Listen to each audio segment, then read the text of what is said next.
A minha militância no movimento estudantil, na verdade, começou quando eu estava no colegial, né? Em Jaboticabal, 63. Foi o ano que eu entrei na Juventude Estudantil Católica, a JEC, um movimento de ação católica que tinha uma preocupação política e social.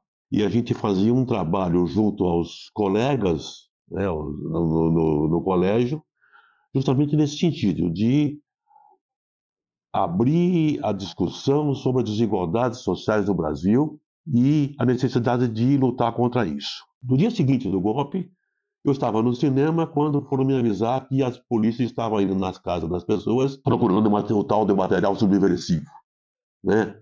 Jornais, livros, tal, né? Eu peguei, saí do cinema, fui para minha casa e eu cheguei em casa, minha mãe e minhas irmãs queimando minhas coisas,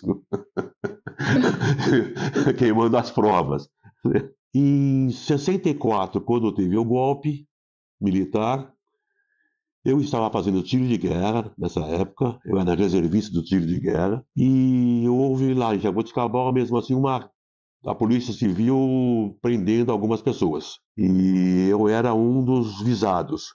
Só que não me prenderam porque eu estava fazendo tiro de guerra e o tenente que comandava o tiro de guerra era uma pessoa bastante aberta. Ele não permitiu que me prendessem. Ele deu uma desculpa para a Polícia Civil que eu estava cumprindo um castigo e eu tinha que fazer guarda uma semana. E eu morei uma semana no tiro de guerra para evitar que me prendessem. E em 66, eu prestei vestibular aqui em Araraquara, né, na Faculdade de Filosofia, Ciências e Letras, não era honesto ainda, né? O curso de Ciências Sociais. Também comecei a fazer um movimento estudantil, né, universitário. Em 68, eu fui eleito presidente acadêmico, né, e foi nessa condição que eu fui para o Congresso da Uni, lá em Biúna. Uma situação bastante complicada, porque quando organizaram o Congresso, a Uni organizou o Congresso, na época o presidente era Luiz Travassos, ele queria fazer o Congresso no CRUSP, em São Paulo, no Conjunto Residencial, lá na USP, aberto. E a maioria do colegiado da Uni resolveu fazer em Biúna, escondido. Escondido, você esconder 1.000 pessoas, entre 700 pessoas, é difícil, né? Transitando naquela estradinha lá, 700 pessoas, é difícil. Tanto é que quando nós fomos para lá, fomos em 3 aqui de Araraquara, nós fomos para lá, a gente teve que parar antes de chegar no local, na fazenda lá, teve que parar, porque a polícia estava passando na estrada, dando batida na estrada, então a gente dormiu no meio do mato, né? Antes de chegar. É uma coisa complicada, né? Mas, enfim, vocês sabem, todo mundo foi preso lá e essa questão aí, o movimento ficou um pouco acéfalo, porque foi todo mundo preso, né? A liderança foi presa. Depois da prisão lá no Congresso, a gente ficou preso uma semana, né? Eu pelo menos fiquei preso uma semana, né? E aí, quando ocorreu a prisão lá no Congresso, o pessoal aqui de Araraquara tomou a faculdade, né? Como protesto. E aí, então, isso ajudou bastante na conscientização do pessoal, né, do que estava acontecendo no país, né, da ditadura. Que aí, depois, em 68, em dezembro de 68, a coisa ficou feia com o AI-5. O pessoal de São Paulo foi levado para o presídio Tiradentes, né? Eu não lembro quantas pessoas eram de São Paulo, mas era bastante gente, né? Um presídio sem nenhumas condições de abrigar muitos presos, muito precário, né? Tanto é que depois a gente ficou lá, ficamos acho que uns 2, 3 dias do Tiradentes, depois fomos transferidos lá para o Carandiru. E a gente, dentro do Carandiru, a gente fazia pressão, a gente se sentava nos corredores, tal, nós queremos advogado. E era complicado para os dirigentes do presídio, porque tinha preso comum junto. A gente estava num andar isolado, mas nos outros andares tinha preso comum. Então, foi por isso que apressou lá no Carandiru, apressou a nossa saída, para prestar depoimento e depois ser libertado. Né? Porque a gente fez muita pressão lá dentro. E o medo era que isso passasse para os presos comuns. Aí a coisa podia complicar. E uma coisa que eu me lembro, que foi muito discutida lá quando a gente foi prestar depoimento, e lá no Carandiru a gente discutiu muito isso. Bom, o que nós vamos dizer no depoimento? Que nós estávamos no Congresso da Uni ou que estávamos em outra atividade?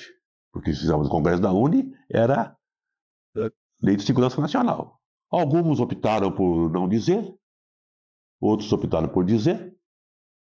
Né? Quer saber o que eu disse? E eu disse que estava. É o Congresso da Uni. Por isso, me chamaram de filho comunista. Indo para o ponto que interessa para vocês, a gente teve muita dificuldade por ser no interior, por estar no interior. Então, como é que a gente podia superar isso? Né? Trazendo a liderança de São Paulo para cá, procurando trazer os líderes do movimento para vir aqui, reunir com a gente, conversar, né, e ver, enfim, como é que está, né? E como é que faz, qual a orientação, né? Para onde vamos, né? E realmente a gente conseguiu trazer o Aldo Arantes, que foi presidente da Uni, a gente conseguiu trazer o Travassos, que veio aqui também uma vez, né? Aqui em Araraquara, conversar. E, algumas pessoas que vieram aqui para ajudar a gente. A gente tinha um pouco de receio, mas não tinha internamente um ambiente de censura. Porque dentro da faculdade não tinha esse problema. Você tinha problema fora da faculdade. Quando eu retornei lá do Congresso, fui libertado, cheguei aqui em Araraquara, no dia seguinte tinha uma polícia me seguindo. Onde eu ia, a polícia me seguindo. Até a pessoa ficou com um pouco de receio por quê, né? Aí me puseram 2 guarda-costas nos meus trajetos para minha casa, né? E da faculdade para casa, né? E tinha esse tipo de pressão, mas não, claro que não era igual, por exemplo, São Paulo. Em São Paulo, Rio, não era igual, evidente, né? Que lá a repressão era muito forte. Na minha classe tinha ele era tenente da Força Militar, da Polícia Militar, ele fazia ciências sociais, prestou como entrou e era da área de inteligência da polícia. Ele estava lá para justamente fiscalizar, né? Obter informações, é isso. A repressão muito forte e a falta de liderança. Né? No interior, você não tinha. Já era complicado quando a liderança estava solta, estava aí em liberdade. A liderança fora do país era complicado, muito complicado. Né? Dar uma direção para o movimento. O movimento tem que fazer o quê? Né? E aí começou aquele momento da luta armada, da guerrilha, né? Do enfrentamento armado, dos grupos armados, né? Com a polícia. Então esse era um engajamento difícil, muito difícil. A única alternativa que tem é a luta armada, mas aí, né, é um passo muito grande e complicado, complexo, muito complexo. E eu não me senti em condições de fazer isso. Então, como eu disse, aí eu vou cuidar da minha vida, vou fazer o quê? Né? É isso. No começo da minha militância, nos anos 70, a gente tinha muita preocupação com a polícia. Haverá porrada, borrachada ou não? Vão nos prender ou não? Então a gente era muito cuidadoso nas manifestações, nos protestos. As reuniões eram mais filtradas, com menos gente para organizar, etc. E tal, né? Depois já passou essa fase, passou. Mesmo ainda havendo o final da ditadura, governo Figueiredo ainda continuando, as coisas já eram mais abertas, né? Mas durante todo o período nós tínhamos policiais que se infiltravam na faculdade. Infelizmente, eles eram muito reconhecidos, porque eles fugiam totalmente do tipo do estudante e do professor. Então, eram pessoas que se identificavam, mas a preparação era assim. Tinha, do ponto de vista prático, tinha aqueles que faziam a faixa, tinha aqueles que iam falar, né? Tinha aqueles que iam ficar de olho, tinha a senha. Então, eu me lembro de uma passeata que tinha uma faixa na frente. Se os dois, os dois, os dois paus de vassoura que estavam segurando a faixa se cruzassem, era para a gente dispersar. Então, olha, pessoal, se cruzar o pau de vassoura da faixa da frente, é sinal que vai ter algum problema. Então, cada um dá um jeito de voltar para o campus, né? Se virem, né? Fechou, não é para continuar para frente. Vai de lado, vai para trás, vai para qualquer coisa, né? E teve várias manifestações que, principalmente nos anos 70, nos anos 80 isso já parou, e depois voltou, por incrível que pareça, teve repressão depois de novo, né? Mas teve uma parte que era quase que conflito garantido nos anos 70. Até hoje eu tenho a cena que nós estávamos distribuindo panfleto, denunciando as torturas, as mortes na época da ditadura, que tinham estudantes presos, tinha um colega preso em São Carlos, que era o Babel, né, apanhando, ele ficou surdo, tanto que ele apanhou lá no DOPS, né? E a polícia começou a prender os estudantes que estavam panfletando o centro de São Carlos. Nós estávamos panfletando, distribuindo panfleto, pedindo a libertação dos estudantes presos e pedindo a anistia política, né? Queríamos que os presos políticos, que tinham vários, fossem anistiados, né? Inclusive, na época, tinha gente condenada à morte.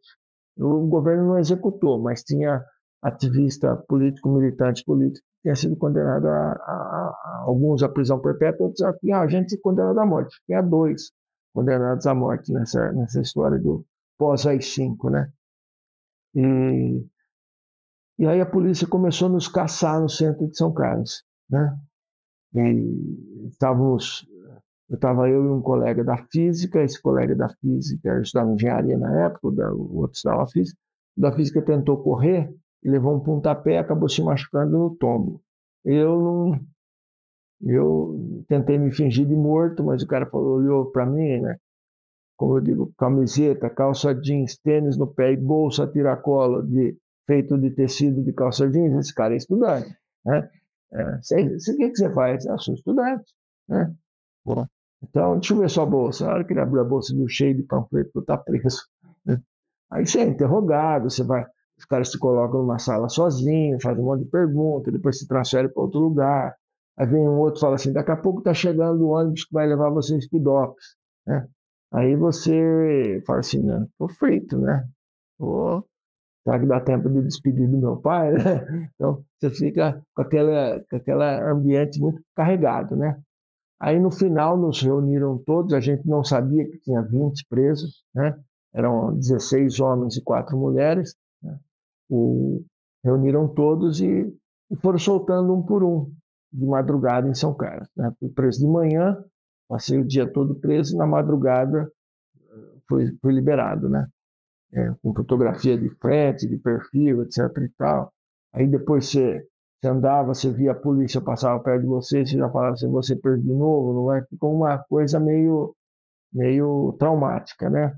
Então, a partir dos anos 77, começou-se a pensar na reestruturação da UNE, o movimento estudantil ganhando força por conta da resistência à prisão dos operários e estudantes no ABC de São Paulo, que estavam, em 77, defendendo que o 1º de maio fosse um dia de luta e não um dia de festa, que tivesse menos festa e mais reivindicação. Depois teve o N na PUC, O N da PUC foi uma sequência, porque tudo era feito meio clandestinamente, não era uma coisa muito aberta, né? O N da PUC coincidiu com a invasão, a hora que a repressão ficou sabendo, o secretário de Segurança Pública era o coronel Erasmo Dias, que era um coronel do Exército, que era o secretário de Segurança do Estado de São Paulo. Era um cara extremamente truculento, que não escondia. Se vocês assistirem filmes, documentários da época, as palavras dele eram sempre agressivas. Não quer e acabou. Não adianta você dizer que a lei permitia a livre manifestação, etc. e tal, que com ele não era assim, né? E eles invadiram a PUC, São Paulo, ocasionou a prisão de um monte de gente, foi preso gente aqui de Araraquara, gente de São Carlos que estava lá, né? E com isso, o movimento estudantil, ao mesmo tempo que leva a baqueada, ganha fôlego, né? Até chegar em 1979, e foi feito um novo congresso da UNE aberto na Bahia, em Salvador, Bahia, o Congresso de Reconstrução da UNE. E lá tinha muita gente. Foi um congresso marcado pela reconstrução. Quem deu a abertura no congresso foi o José Serra, que tinha sido o último presidente da UNE em 64. Né? Os outros, nessa época, estavam no exílio. Zé Dirceu, Vladimir, que não tinham sido exatamente presidente da UNE, mas estavam na diretoria, estavam exilados, não puderam comparecer no Congresso da UNE. A anistia só veio no final de 79, agosto, setembro de 79. O Congresso da UNE foi em maio de 79, Salvador. Então nós fomos lá, participamos, tivemos uma participação grande lá, um ônibus de Araraquara, juntou com gente do Brasil inteiro. Bom, me chamo Luiz Armando Garlipe, sou sobrinho da Tuta Garlipe. A Tuta aqui na guerrilha e na ditadura era chamada de Tuca pelos companheiros, mas para a família ela sempre foi Tuta, né? Luísa Augusta Garlipe.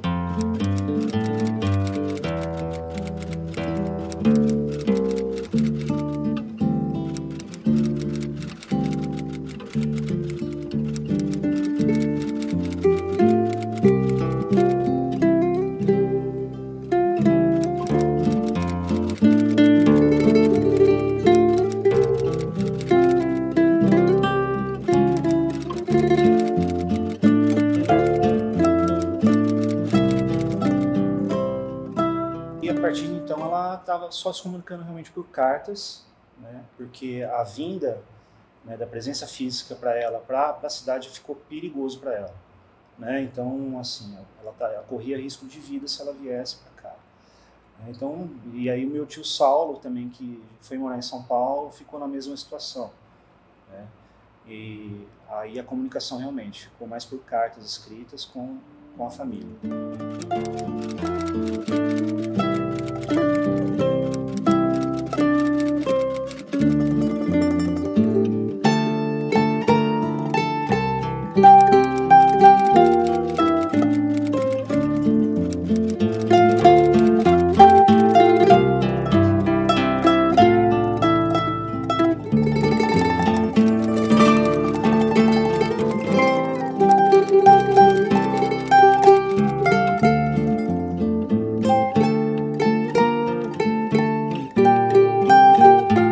Personagem é emblemático, né? Assim, um assassino confesso, matou sem dó nem piedade, não só ela, como uma companheira dela também, né? Essa é a informação que a gente tem, inclusive dada por ele, né? A companheira de guerrilha na época, que era a Dina, né? E assim, o que fica, né? Apesar de você ter a confirmação de que alguém efetivamente assassinou ela, fica um sentimento de revolta, né, por conta de uma anistia descabida com relação a assassinos que mataram sem dó nem piedade pessoas do bem, né, porque a imagem que foi criada, né, por uma parte da sociedade a favor da ditadura militar recentemente, é que os guerrilheiros e as pessoas que estavam lutando pela democracia na época, contra o regime, eram pessoas ruins, que estavam pegando em armas para matar os militares. Não é a verdade. Minha tia, ela foi enfermeira da missão. Ela fazia serviços de saúde, ajudava a população ribeirinha, inclusive fez muitos partos lá, e com a morte do médico que chefiava, né, a campanha deles, ela assumiu inteiramente a equipe médica, né, para ajudar não os guerrilheiros só, mas também a população local.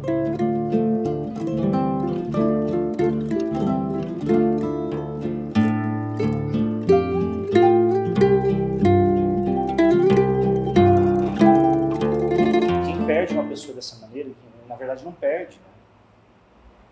Se você não tem uma confirmação da morte, você não vê o corpo, você não passa por um processo de luto natural. Inclusive, até assim, tinha conversas de que ela não tinha morrido, que estava ainda sumida, ou, né, se escondendo, mesmo depois da redemocratização, que é uma coisa que ninguém sabe o que aconteceu, ninguém sabia, apesar da gente deduzir. Mas é uma sensação muito ruim, né? O que a gente relata, minha avó também é falecida, uma sensação horrível, né, de se sentir. Eu acho que esse paradigma, né, de que, inclusive isso foi dito, até mesmo por mim, que os focos principais da repressão militar estavam nas capitais, né? Mas pessoas que estavam lutando contra a ditadura nas capitais eram do interior de São Paulo. Então a Tuta era do interior de São Paulo, ela foi uma combatente que pegou, né, que teve que pegar em armas lá na guerrilha do Araguaia, mas ela era uma araraquarense, antes de tudo.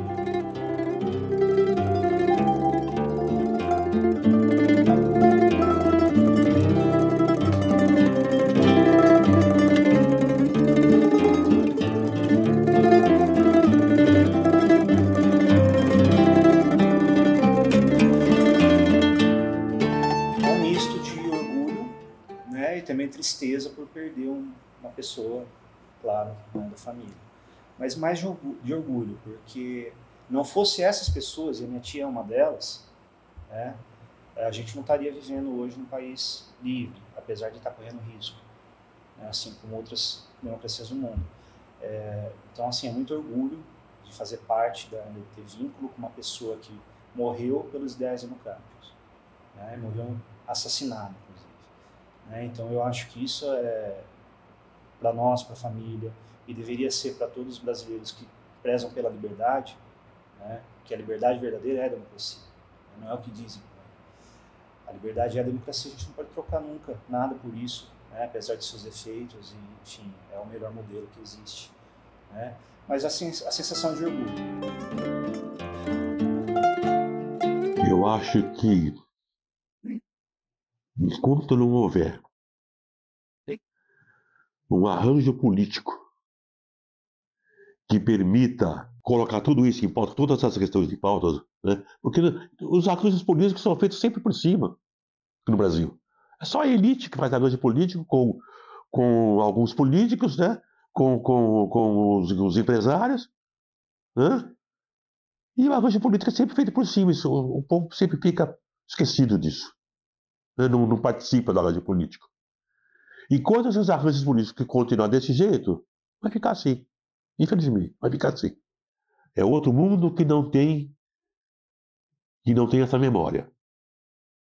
Poucas pessoas têm essa memória e estão preocupadas com a memória. Poucas pessoas.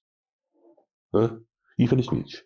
Era mais fácil para a ditadura combater um grupo concentrado em São Paulo do que combater vários focos, né?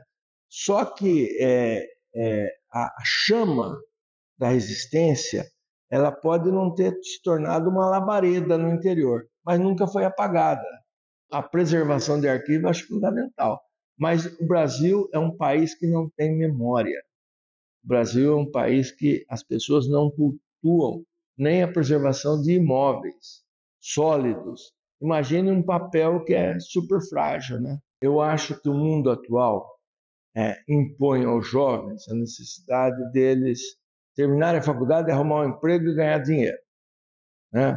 Então, dificilmente trabalhar com preservação da memória vai te dar dinheiro. Então, você vai escolher uma profissão que lhe dê dinheiro. Então, poucos vão ser atraídos a fazer uma faculdade de história, ou de jornalismo, ou de arquivologia, alguma coisa do gênero assim, né? Então, você tem a pressão do dia a dia, a luta pela sobrevivência falando mais alto. Então, o desinteresse, em parte, vem daí, não são profissões atraentes, né?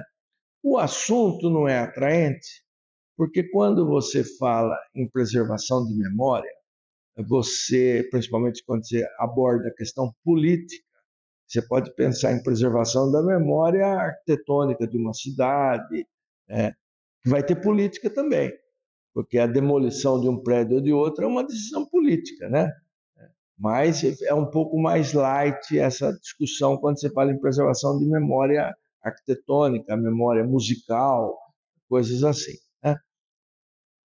Mas quando você fala em preservação de memória política, em histórias, de tentar interpretar o que aconteceu, você vai cair sempre na interpretação com um viés político partidário. Então, eu falo a história da forma como eu vivi e como eu entendi ela. Mas eu tenho uma formação, eu sou um cara de esquerda, sou um militante de esquerda há muitos anos. Talvez um militante, um cara de direita, que não sei se teria militante de direita, tão recente essa onda de direita, que eu não sei se teria já teria formado militante. Eu acho que tem gente de direita, uma militante, que eles não sabem nem o que eles defendem, né? Mas esse pessoal, eles vão interpretar a história de outra maneira. Eles vão falar, não, o Carne Seca, ele estudava e abandonou a faculdade para fazer política, né? Não aproveitou nem a oportunidade para se formar em engenharia, que eu estudava engenharia, né? Então, outra, vai ter as visões diferentes da coisa. Eu acho que de tudo isso, né, a ditadura, eu ia falar para esquecer ela, mas a gente não pode esquecer. Eu acho que ela tem que ser lembrada, e ser lembrada pela verdade. A verdade, os fatos que estão documentados pelos próprios algozes, os próprios militares, as próprias pessoas que executaram dezenas, talvez centenas de pessoas, né, não sei ao certo o número, enterraram em cemitérios clandestinos, pessoas do bem, pessoas que queriam ver seus filhos, filhas, netos, etc., a viver numa sociedade livre, uma sociedade que você tivesse a liberdade de escolher quem iria governar um país do tamanho do nosso. Então, eu acho que essa é o principal legado, né? Não esquecer a ditadura, repudiar a ditadura, né? E qualquer menção positiva chega a ser falta de caráter do que profere. Então, essa é a mensagem que eu tenho que deixar.